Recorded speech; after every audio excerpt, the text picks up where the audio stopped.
apakah kondisi-kondisi, misalnya ada nggak di dalam unsur, baik pasal 340, 338, 55 itu, seseorang itu harus berbuat sesuatu,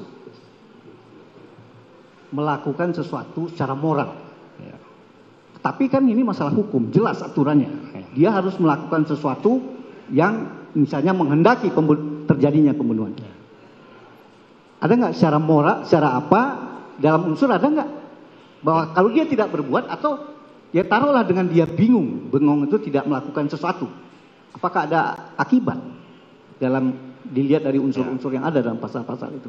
Jadi seperti yang saya sampaikan tadi, Pak Penasihat Hukum izin Majelis yang mulia, supaya clear saja, antara mod itu ya dan doslah itu contoh ya, perbuatan pembunuhan dengan sengaja atau dengan direncanakan lebih dahulu.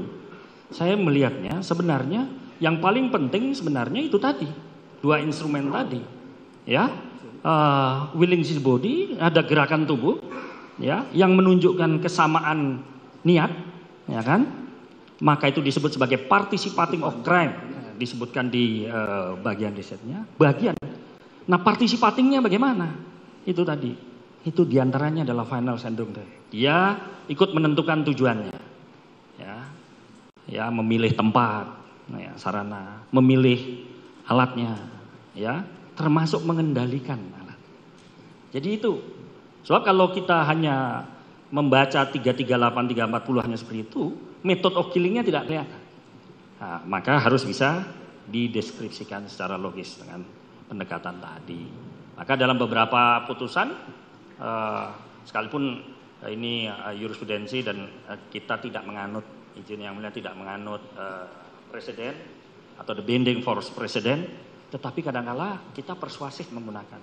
Dalam kasus-kasus seperti itu, ya, termasuk misalnya kasus arsenik pada jeruk yang diberikan kepada almarhum Munir, itu kan arsenik harus ada, ya kan, sebagai instrumen.